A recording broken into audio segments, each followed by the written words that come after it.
flu. No practice, no training for the entire week. Now, possibly the inactivity led to a rare Mcgrath error. Watch what happens at the start of his heat race. Caught in the gate, Mcgrath, for the first time, went to the semifinals to qualify. Now, the center of attention in the opening heat was again Guy Cooper. The fan favorite came from off the pace to gain a qualifying position. Now, here he is just disposed of Jimmy Button, number 25, and Steve Lamson, number 21. He was after the leader, Jeff Matasevich, when he took this spill. Now, was Cooper destined to the semifinals with Mcgrath? No! Watch the great inside line and the spectacular pass to overtake Brian Swink and Mike Kidrowski. Cooper worked up to third and went to the main event. The crowd loved it. Second heat race provided action as good as it gets. Stanton was the leader. Then LaRocco was the leader. And finally, Damon Bradshaw will be the leader. Now, Stanton seemed content to make the main, but LaRocco had visions of winning until Bradshaw slammed the door. Now, at the finish line, it was Bradshaw, Stanton, and LaRocco, but watch Bradshaw. Do you suppose that's the universal #1 sign that he gave LaRocco? By the time the gate dropped for the main event, Jeremy Mcgrath was back in form. No mistakes. Mcgrath took the lead. He was followed by Kawasaki's Michael Craig, Jeff Stanton, Brian Swink, and then the Honda rider, Steve Lamson. Brian Swink, rider number 19, made the first aggressive move. You'll recall that Swink was the 1992 125cc Eastern Regional champ. Well, he had not lived up to the standards that were being set by his counterpart in the West, Jeremy Mcgrath. But he pulled alongside Jeff Stanton. Stanton, though, would hold his line. For the better part of a lap, the two riders battled side by side, neither willing to give away for the runner-up position.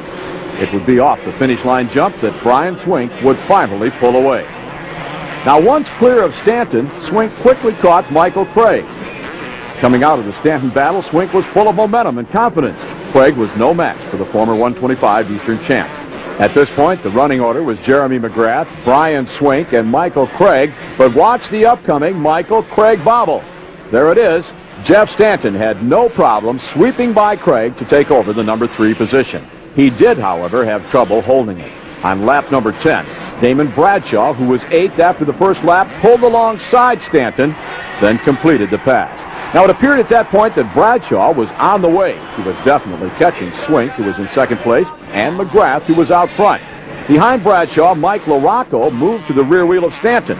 Now, this was the battle for the number 4 position. It was Mcgrath, Swink, Bradshaw, then Stanton, and LaRocco. Now, a fallen rider on the racetrack forces Stanton to go wide. LaRocco cuts to the inside, and he takes over 4th place. Mcgrath's mechanic, meanwhile, had visions of a second straight win. Brian Swink had other ideas. The pair of 125 champs battled for several laps. Now, coming up, the closest Swink would get. He made the pass, but his momentum carried him high in the corner. Mcgrath shot to the inside to regain the number 1 position. Now, while that was going on, Bradshaw and LaRocco were fighting over third. LaRocco made the pass. He goes to the winner's rostrum for a third-place finish. Mcgrath claimed the checkered flag for the second week in a row. Brian Swink had a last lap pass up his sleeve, but it never materialized. Here's Swink. I rode as good as I could. I started like maybe 4. I came up, Mcgrath had a little lead, and then I finally caught up to him. Was going to try making a move last few laps. I figured he'd get tired, and I was riding strong. And one of the lappers got in front of me, wouldn't let me by, and threw me 3 or 4 seconds behind him, and the race is over. Here are the championship point standings after Seattle. With a win, Jeremy Mcgrath went into the points lead. For Cooper, the magic ran out in the main event. The Oklahoma rider hit the ground hard. In addition to severe dirt rash, he suspected a broken collarbone. Went down once, got back up, trying to still make a good race out of a bad start, and went down again, that time trying to make a triple out of something, and it hurt pretty bad on that one, and so I was out. The next 3 races. Mike LaRocco, on the other hand, would miss the next 7. Between Seattle and San Diego, LaRocco crashed while practicing and broke his wrist. Crashing and avoiding injuries is not a talent. There's a lot of luck involved, the kind of luck needed to win championship. Watch the upcoming tangle in Jeremy Mcgrath's right arm and shoulder. No harm done, but a few inches either way, and Jeremy Mcgrath, along with Kidrowski, could easily have been sent to the sidelines. Now watch where Matasevich lands. A few inches to the right, but Matasevich could have been on the ground. Instead, he went on to pass Brooks and finished 3rd in the heat race. The heat, by the way, was won by number 24, Michael Craig. He won it twice, in fact. At least that's what he thought. Look at this. He thinks the race is over. Great cross-up, though, Michael. When the gate dropped for the main event, Jeremy Mcgrath erased what few doubts remained. He was for real, and with another hole shot, was boosted to the status of a legitimate contender. And what of the veterans? Their less than spectacular performances to date. This year? No, Bob, I've been less than spectacular. I started out real slow, but I look forward to changing that here in San Diego and picking up the pace and getting my first win. Damon, your thoughts? Well, we've been making some changes with the bike, and other than Houston, I haven't really been that spectacular, but hopefully we'll turn it around. I feel good, and we'll see. What we'll see is Jeremy Mcgrath rocketing away to another win. Stanton gave chase. He was closing the gap, but Stanton's luck ran out. The second week in a row, Stanton went down trying to catch Jeremy Mcgrath. Damon Bradshaw did not fare as well as Stanton. He started 11th and ended up 6th, where Stanton did finish 3rd. Now, Mcgrath will set a new rookie win record with 3 in a row when he takes the finish line jump. Here comes Mcgrath, and it's 3 in a row. Here are the results from San Diego. Mcgrath, Kidrowski, Stanton, Craig, and Swink. Let's take a look at the championship standings. Bob Hanna, meanwhile, is with Jeremy Mcgrath. Well, Bob, I'm not doing anything different than any other guys. I'm just trying to get a good start, and I'm just riding smooth out there. These guys are having a little bit of troubles, maybe, passing guys and getting tangled up, but, I'm just trying to get out of front as fast as I can, and it's working for me. And that was the secret. Go 110% from the drop of the gate. While the veterans were watching each other and playing it smart, Mcgrath was running away with the series. We're all a bit surprised here and very pleased at American Honda. We knew there'd be a learning curve for Jeremy Mcgrath in 250 class coming off of 2 125 championships, but having him whip off 3 straight main events in a row and getting into the series points lead is more than we expected. Yeah, we're surprised and very pleased. Rookie with 125cc championship credentials, Brian Swink, things were not going so well. His ride in Seattle was a good one, but other than that, the brakes had not gone his way. In Tampa, in his heat race, he blew an engine. In the semifinal, he crashed hard, shaking up his body and bending his bike. Last chance qualifier? Well, Swink was definitely in the wrong place at the wrong time. Watch the upcoming crash in corner number 1. Swink would set out the Tampa main event. Mcgrath's championship chase, meanwhile, was being compared to other title runs by rookies that came up short. Here's Jeremy. Well, that's past history, and that's what's happened in the past. But, I'm going to do everything in my power to show that that's not going to happen this time. I'm really confident right now, and I'm able to win races. And as long as I'm able to win races, that's not going to happen. Pressure's never really gotten to me any time in the past, and Honda doesn't put any pressure on me, so I think history's not going to repeat itself this time. Matasevich denied the pressure when he was a rookie with a points lead. He later admitted it was a problem.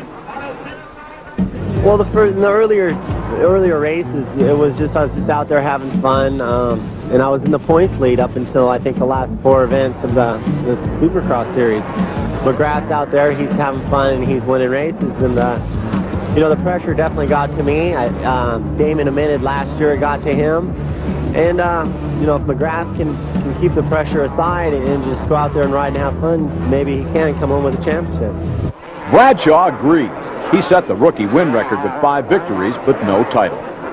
While you're winning races and everything's fine and dandy, as long as things are going good, everything's real easy. But really, you don't start really feeling a whole lot of pressure till you start getting down to the end, or either somebody else beats you and starts, picking up some points on you. That's when the pressure starts getting good. Right now, I think he's got a 15-point lead, which is, when I had that 15, or at one time I had a 27-point lead, I didn't consider it a lead. I said I can never have enough points. I ended up winning 9 races in the year and still didn't win the championship. So, it's time for me to start winning some races. I've only won 1 so far, and I think as far as pressure for Jeremy, I don't think there should be any right now. At the time, there wasn't any on me, but once you get beaten, things start changing, then the pressure starts coming in. If Mcgrath was feeling pressure at Tampa, he hit it well. The Team Honda rider grabbed yet another hole shot and was checkered flag bound. The action was all behind him. Stanton ran second for 9 laps, then faded to 4th. Kidrowski started 3rd, dropped a spot, then got it back. He finished 3rd. Next to Mcgrath's winning performance, Bradshaw turned in the best ride of the night, started 6th, worked up to 2nd. The eyes of the crowd, though, were all on Mcgrath. In Tampa, he led every lap en route to his 4th win of the season. The spring string of 4 wins in a row, McGrath and the rest of the stars of the Supercross Series headed north to Atlanta, where for many years race conditions looked like this. But not this year. Gone from the tour was roofless Fulton County Stadium.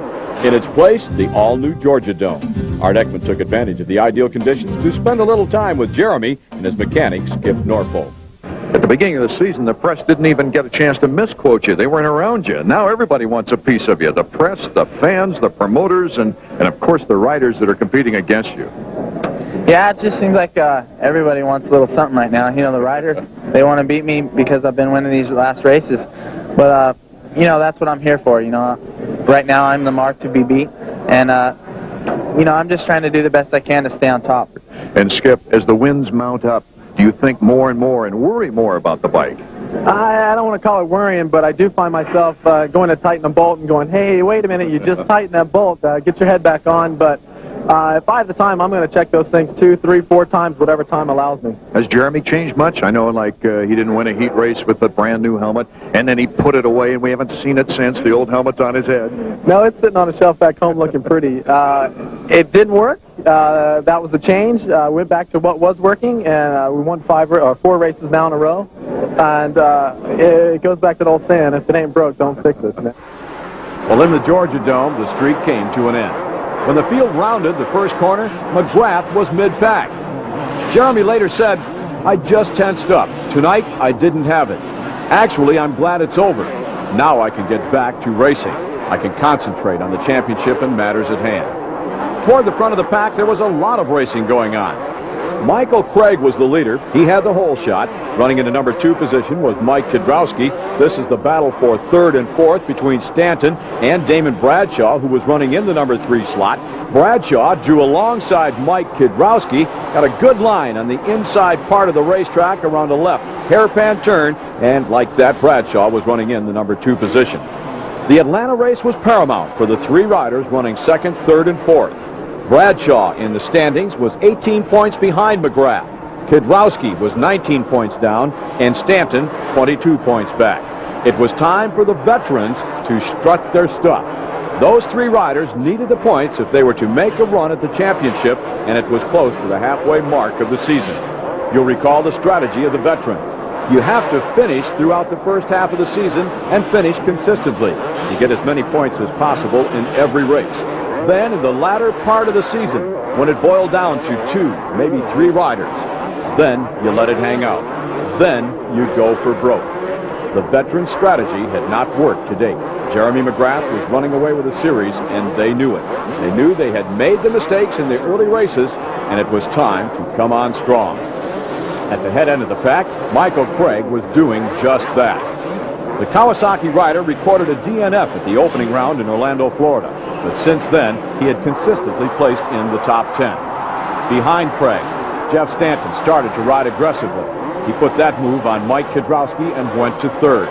On lap 5, Bradshaw drew even with Michael Craig. The Team Yamaha star, perhaps smarting from a Jeremy McGrath comment that he, Bradshaw, had problems dealing with traffic, easily made the pass. He was headed for his 3rd consecutive Atlanta win and the first ever in the Georgia Dome. Still in the early laps, and Craig is now challenged by Stanton with Kidrowski close behind. Now watch the upcoming pass. Stanton is going to move Michael Craig out of the way. That is not the way Stanton was riding in the early rounds of the series. Stanton had definitely picked up the pace. Let's take another look. Stanton goes to the inside. Craig is in the line, but Stanton physically bowled his way through, and he took over the number 2 position. So with Bradshaw out front, Stanton 2nd, and with this upcoming pass, Kidrowski will take over 3rd. Craig would also be passed by McGrath to end up 5th for the night. As the laps wore on, Stanton continued his charge. Bradshaw responded by digging deeper and finding just a little bit more. On the surface, it appeared Atlanta just might be a turning point in the championship chase. Bradshaw, Stanton, Kidrowski easily maintaining the front-running positions. The word was, without a hole shot, McGrath was in trouble. That word was wishful thinking on the part of those that were looking to manufacture a championship points chase. So it was Bradshaw, Stanton, Kidrowski, McGrath, and Craig in the top 5. Then Swink, Lamson, Stevenson, Ward, Phil Lawrence rounding out the top 10. Here are the standings after Atlanta. Note the gap between first and second. Bradshaw, the first win of his Supercross career. Due to contractual difficulties, we cannot show you video from Daytona. We can tell you, though, for Kudrowski, it was a huge boost in the confidence department. Yeah, I feel really good here in Dallas. My bike's working really good, and I feel good, and I feel confident enough to win, just like I did at Daytona. I felt confident there, and I think I can do it again here. So I'm looking forward to that win and that